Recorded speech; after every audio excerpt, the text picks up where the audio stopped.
The topic for today is why the Irish support Palestinians and Palestine. So this is obviously something that is unfolding in front of our eyes right now. If you're glued to the news, sometimes you have to dig a little bit to find even the term Palestine in the news. We often recognize that this population is often silenced, it's often forgotten, and it's often neglected. The reason why this talk actually came about, we were holding an event the other night at Rice University, which is where I teach, and a young Muslim in the MSA put his hand up and he said, "Why do only Muslims support Palestinians?" And I kind of had to stop him real quick and I said, "You must know about the Irish's support for the Palestinians." Now, the reason why this support is so strong is largely due to... Is there a little echo? Little? The reason why this support is so strong is largely due to the historic similarities between the Irish struggle and the Palestinian struggle. So what I want to do with you this evening for the next 30 minutes, I'm going to do my best to get through what I want to get through in 30 minutes. But I want to bring you on a little historical journey, starting in the late 1500s in Ireland. And I'm going to bring you up to the current time. And as you can see, I have my computer. I rarely speak with a computer or notes, but for this talk, it's going to be important for me to actually read you some of these historical moments, some dates, some statistics, and some laws that have been enacted. So the talk is going to focus around maybe 5, definitely 4 main themes. And again, these themes are what links the Irish struggle and the Palestinian struggle together. The first concept is going to be settler colonialism. The second concept, and it's related to settler colonialism, is ethnic cleansing. The third theme is going to be demonization, or dehumanizing a group of people. The fourth is going to look at institutionalized racial and religious bigotry. And if I have time, I want to talk about hunger strikes, which is a form of protest that Irish prisoners have historically used to push back against blatant oppression from England. And we also see many Palestinian prisoners today who are locked up doing the same. Let me first begin, before we dive into the history, I want to talk to you a little bit about what's happening right now. In December of 2018, so not too long ago, the Jerusalem Post reported that Shenad Éireann. Shenad Éireann is an Irish word. Essentially, it's the equivalent of the Irish Senate. And they approved a bill to criminalize all goods bought from the West Bank, East Jerusalem, and the Golan Heights settlement activities. This is popularly referred to as boycott, divestment, and sanctions, the BDS movement. So the Irish Senate has said that they are not going to import any goods from these occupied territories because these settlements in the occupied territories are illegal under international law. Once Shenad Éireann passed it, it went down to the lower house. So the way it works in Ireland is a bit different. It starts with the Senate and then it goes to the House. But the Dáil Éireann also approved of this bill, which is formally known as the Control of Economic Activity Bill, but it's now popularly referred to as the Occupied Territory Bills. Israel was not too happy about this. In January of 2019, it summoned the Irish ambassador over the passing of this BDS bill. My alma mater, so I lived in Ireland for 5 years when I was doing my PhD. I went to Trinity College in Dublin. If you've been to Dublin, you're probably familiar with Trinity College. In March 2018, students at Trinity College voted to support the BDS movement as well, meaning that the Students' Union at Trinity supported the movement and, quote, complied with the principles of the BDS in all of its union shops and its trade and its business and all other union operations. And another university, Dublin City University, that student union just a couple days ago also passed the BDS law in an overwhelming capacity. It was something like 80% of the student body passed it. So we clearly have a lot of support in Ireland. Now, this is interesting because it wasn't always this way. In the 1920s and the 1930s, Ireland and Irish nationalists actually sympathized with the Zionist movement, which is a lot different from the current narratives. And the reason why this connection was there is because the Irish knew that the Jewish people also had a historic suffering. And as you know, in this country, there are loads of people of Irish descent, myself included. A lot of our ancestors did not want to leave Ireland. They were forced out for various reasons, which I'm going to get over. So in the 20s and 30s, Ireland sympathized with this idea of having a homeland. But things changed when the Zionist movement really picked up. And the British Mandate came about. The British Mandate, for those who are not familiar with that, is essentially what created the state of Israel, which I'm going to get into. And when Ireland became partitioned, Ireland is an island today, right? We know that. But it's not a united country.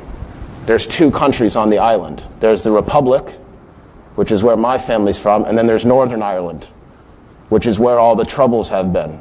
And it's largely a Protestant Catholic struggle. So that's when the Irish started realizing that their struggle is not going to be the Zionist struggle because they partitioned the island. In February of 1980, Ireland was the first EU member to call for the establishment of a Palestinian state. So Ireland holds that honor. And it was also the last country in the European Union to allow an Israeli residential embassy. That happened in 1993. Other connections that we see. 2010, if you remember the Gaza-bound flotilla that tried to break the siege of Gaza. This was May 31st, 2010. Israeli commandos invaded the flotilla.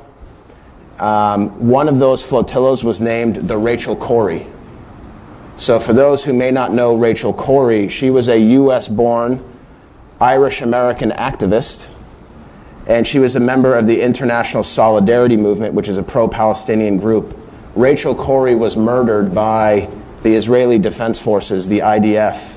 She was run over by a bulldozer in Rafah as she was trying to protect the demolition of Palestinian homes. Israeli courts rejected all of the grievances that were brought by people who were allies and sympathetic to Rachel Corrie's cause. And what we see with the Israeli courts, the plight of the Palestinians and the challenge of the Palestinians isn't just happening in the occupied territories. It's not simply Gaza, West Bank, and East Jerusalem. There are Palestinian second-class citizens in Israel that are also facing severe challenges.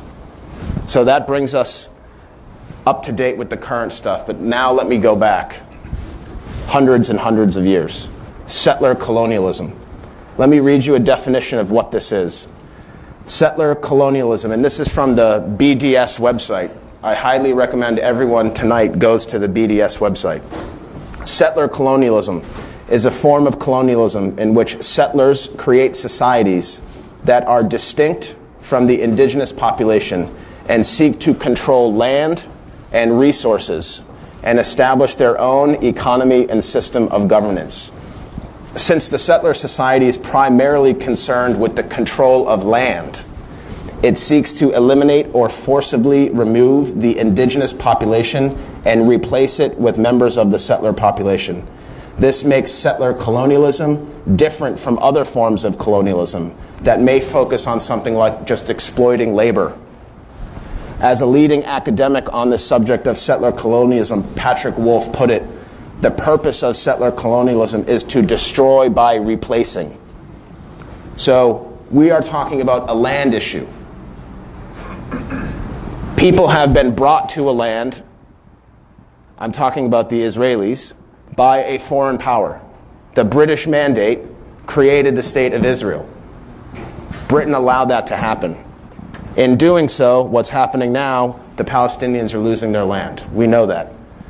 So when people bring up this idea that Jews and Muslims and Arabs and Jews have always been fighting, and that this conflict that we're seeing now is just a matter of religious differences, you need to push back immediately and remember settler colonialism. This is about land, people being stripped of their land.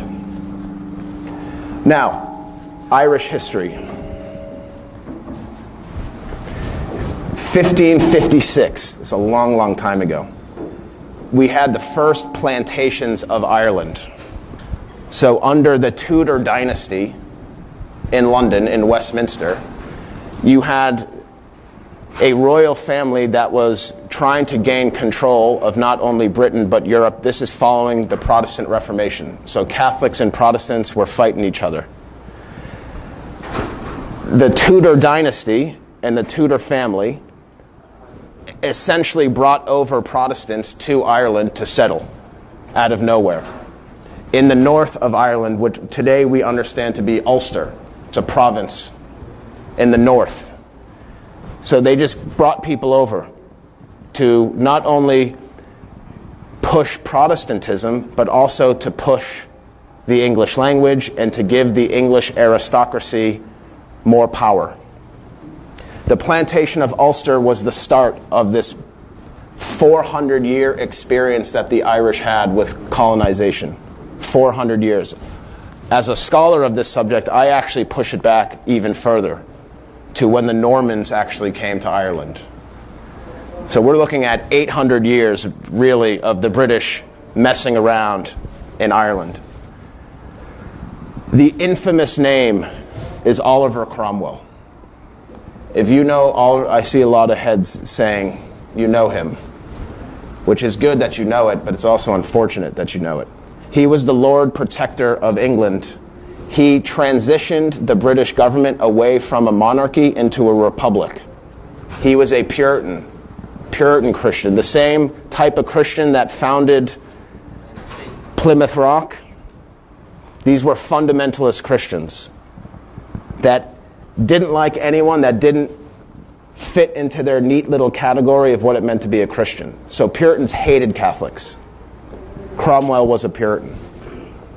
In August of 1649, Cromwell brought his army over to Ireland with the intention of subduing a rebellion.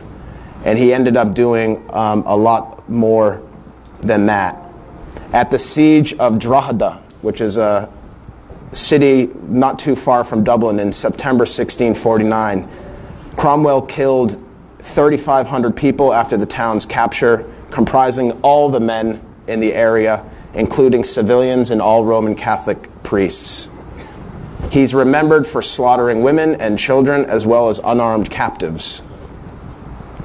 Cromwell's agents, so Cromwell ends up going back to England in 1650, but he left his son-in-law, Henry Ireton, to continue the anti-Catholic campaign. They ended up capturing cities like Waterford, Athlone, and eventually Galway, which is in the west of Ireland. When they conquered Galway, it was basically over. Now, what Cromwell had done for all of his soldiers, he guaranteed all of these soldiers money for fighting in the war. When the war was over, Cromwell was bankrupt. So what could he do? What could he do to please his soldiers? I have no money. I'm going to give you land. This is a very, very unfortunate development. August of 1652, the English Parliament passes the Act for Settling Ireland. While the conquered land was being surveyed, the Parliament had to figure out who had to forfeit the land. So if some Catholics were actually loyal to the crown, they could stay. But anyone who rebelled, forced off their land, just like we see with Palestinians today.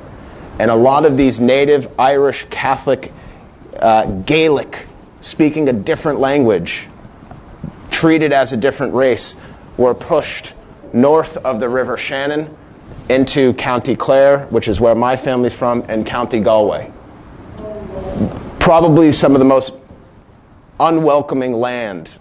It's all rock, and you really can't grow a lot of stuff. So they were forced to that part of the island. Responding to these, big picture here, Cromwell's campaign killed 1/5 of the indigenous population of Ireland. 20% of all people in Ireland were slaughtered. Sometimes it came out through disease and starvation, but ultimately it was due to this period of colonization. Now, let's link this to the history of Israel and Palestine. 1917, everyone in here should be familiar, if you're knowledgeable about the subject, of the Balfour Declaration. 1917, British Foreign Secretary Arthur Balfour stated in a letter to a prominent British Jewish community leader, Lord Walter Rothschild, and he said the following: His Majesty's government, this is 1917, end of World War I, His Majesty's government's view with favor the establishment in Palestine of a national home for the Jewish people, and will use their best endeavors to facilitate the achievement of this object, it being clearly understood that nothing shall be done which may prejudice the civil and religious rights of existing non-Jewish communities in Palestine, or the rights and political status enjoyed by Jews in any other country. Essentially, the British foreign policy officially endorsed Zionism.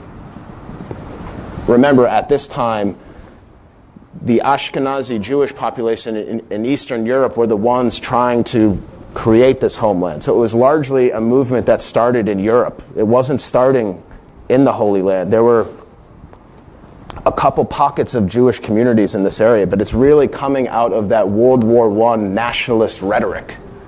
That's where the Zionist project has its origins. Fast forward to 1947, the UN General Assembly kind of puts the rubber stamp on all this. It passed its partition resolution, which basically gave a big chunk of what we understand today to be Israel to the Jewish people, and then the Palestinians were forced off their land and they became refugees and they had to settle elsewhere. 1948, the State of Israel is officially created. It had no borders at the time. The armies of Egypt, Transjordan, Syria, Lebanon, Iraq fought to resist this, what I think is an immoral conquest. It's a foreign nation basically saying, you're our allies, you want some land, let's go to another part of the world and just plop you there and not give a hoot about the people who are actually living there. The Nakba.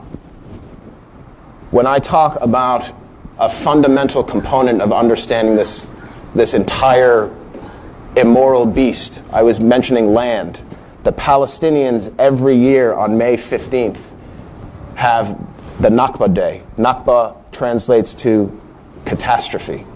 It is the root cause of all of these issues coming up. 700,000 to 750,000 Palestinian people who were native to that land were displaced. Almost 1 million people. Jewish militias were going around this part of the world to create their Jewish majority state in Palestine. And later the Israeli army kind of came in and finished the job that the Israeli militias started. They rapidly moved to empty this land of Palestinian homes. By the end of 1948, 2/3 of the Palestinian population was exiled. It is estimated that more than 50% were driven out directly under the military assault. Approximately 450 Palestinian towns and villages were depopulated. The same thing happened in Ireland with Cromwell. And we see this transfer continuing. If you're following, I suggest everyone tonight go home, go to Google, type in Google Alert. Google Alert allows you to receive emails on a daily basis with stuff going around the world. So if you just type into Google Alert, settlements, Palestine, you can get daily news stories coming into your inbox. And you will notice that these settlements and the demolition of homes are happening all the time. Today, there are 4.4 million Palestinian refugees. That's a lot, 4.4 million. And some are suggesting that it's even higher, up to 1 million. We have these reflections from refugees that I can share with you if you're interested, but for the sake of time, I'm already at 20 minutes. I don't know how I'm going to get through all of what I want to say. Let me fast forward a little bit to more on ethnic cleansing. Now, obviously, when these settlements are created, people are being displaced. New settlers are coming in. But in doing so, what the British did with the Irish and what the Israelis are doing to the Palestinians is not just a seizure of land. Arguably, it's a systemic, institutionalized way of erasing a people. The Israeli government actually made it illegal for certain entities of Palestinian communities to celebrate the Nakba Day. You actually can't even celebrate the dispersal of your community. Now, the cleansing. Everyone in here has probably heard of the Irish famine. By a nod of heads, yeah, Irish famine. When I was living in Ireland, I learned quite quickly that this term, Irish famine, may not be the best term to capture what happened to the Irish people in 1840 to 1847. We know that there was a potato blight, right? As I mentioned, when Cromwell sent all of these Irish Gaelic families to this barren land, County Clare and County Galway and Connemara, you can't grow a lot of stuff there. The potato was one of the few things that could grow. There was a potato blight. There was a bad seed, and the Irish people were not able to actually get potatoes out the ground. But that does not mean that potatoes actually weren't being accumulated. The problem was, and as I mentioned, all the Irish native families were forced away, replaced by English Protestant settlers, and those were the people that actually controlled the land. So the Irish families, like my family, they were essentially serfs. They were servants. They worked the land, but they didn't own the land. And they didn't own anything that came out of the land. So the British government was exporting a lot of goods. Now let me read you some of these goods. This is from a Washington Post article in September of 1997. According to economist Cormac O'Grady, more than 26 million bushels of grain, 26 million bushels of grain were exported from Ireland to England in 1845 alone. That was a famine year. Even greater exports are documented in another book called The History of Ireland by Christine Keneally. She's based at the University of Liverpool. Her research shows that nearly 4,000 vessels carrying food left Irish ports in England during 1847, while 400,000 Irish men, women, and children died of starvation. 400,000 people died of starvation. Shipping records indicate that 9,992 Irish calves were exported to England during 1847, a 33% increase from the previous year.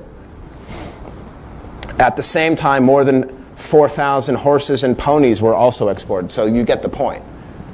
This was an orchestrated attempt and plan to disperse the Irish people from this land. They had no option. They didn't own anything. And the British government was continuing what Cromwell had started years and years earlier. Now, we also had people, to bring you into a little U.S. context, you had people during the Irish genocide, not famine, in 1847, coming to U.S. ports running into something that we refer to as the Know-Nothing Party. So if you're familiar with American history, the Know-Nothing Party would have been Trump's party, for lack of a better term. It was a nativist, Protestant political party that was saying no to immigrants, like the Irish, who were refugees.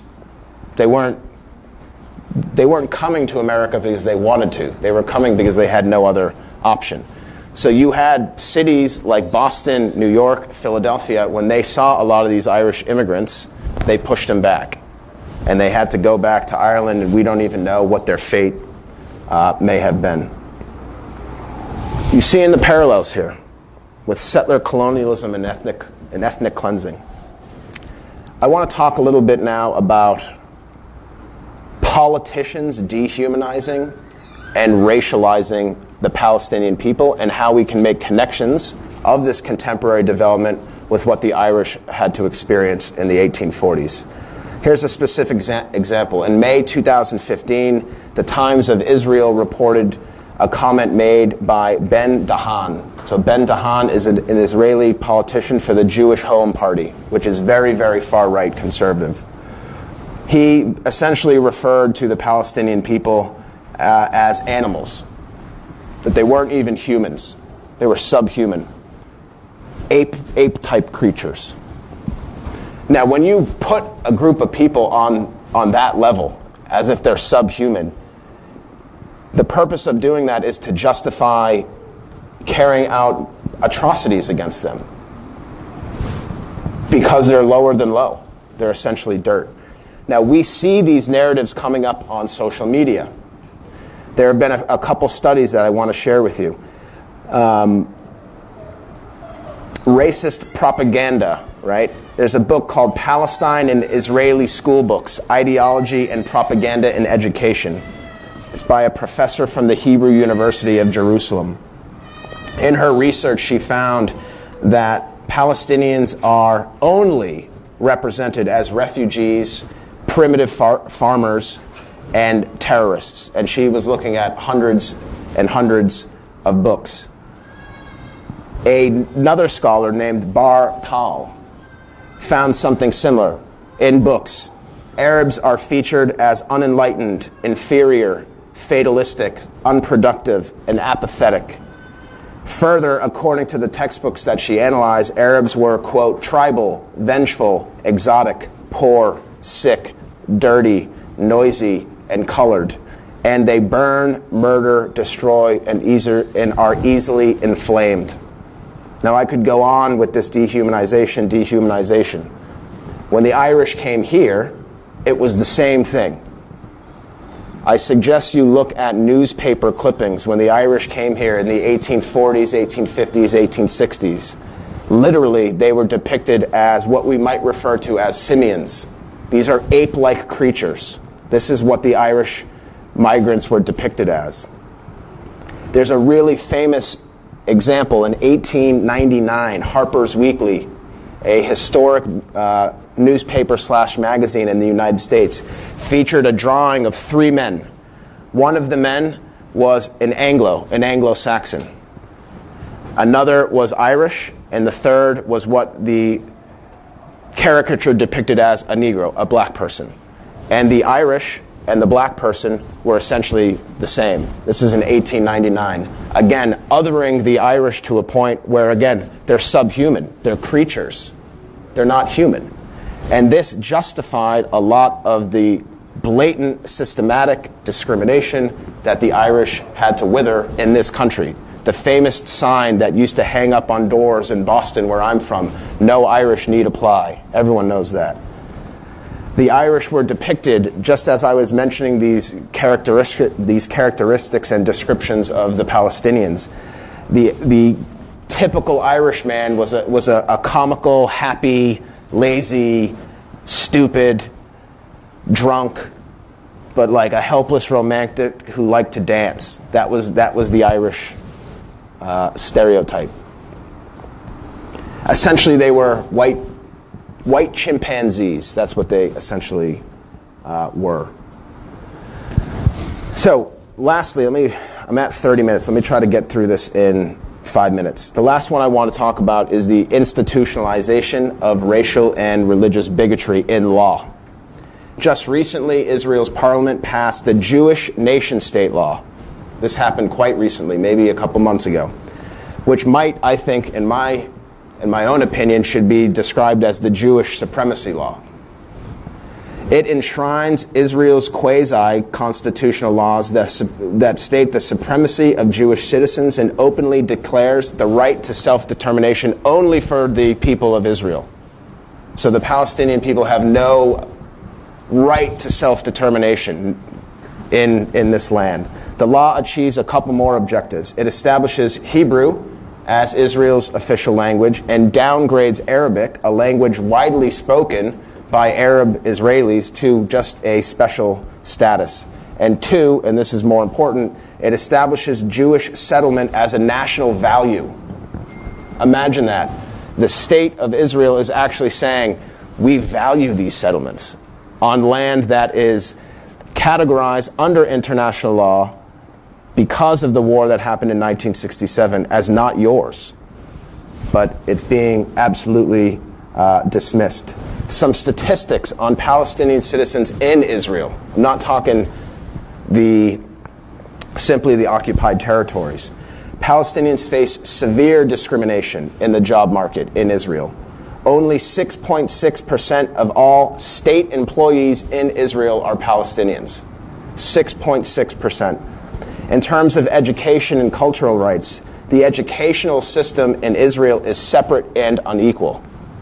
The government does not pump money into Palestinian schools.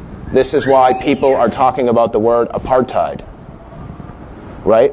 Two separate rules for two different populations in the same territory. That's what the South Africans did. And by the way, Ireland was also the first country behind the boycott of the regime, the white supremacist regime in South Africa as well, and that's an important connection to make. The Irish invented the boycott. They did indeed. And the hunger strike, which I'm not going to have time to get into, that goes way, way back in Irish law. So we see this discrimination happening within Israel itself. In terms of Gaza and the West Bank, words can't really describe what is happening in Gaza, especially. In the West Bank, essentially what the Israeli state is doing with these settlements is they're cutting off Palestinian villages from each other. So even if there was to be a state, a Palestinian state, it would be so ridiculous because all of these villages are cut off from each other.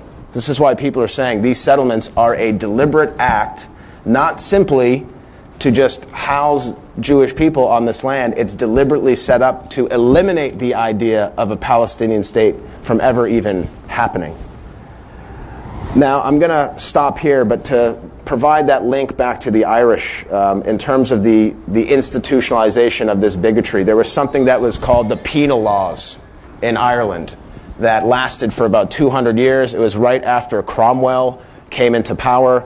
Again, all of this, the refugee issue with the native Irish Gaelic Catholic people, and they basically made it impossible for Catholics to even exist. Catholicism was essentially banned.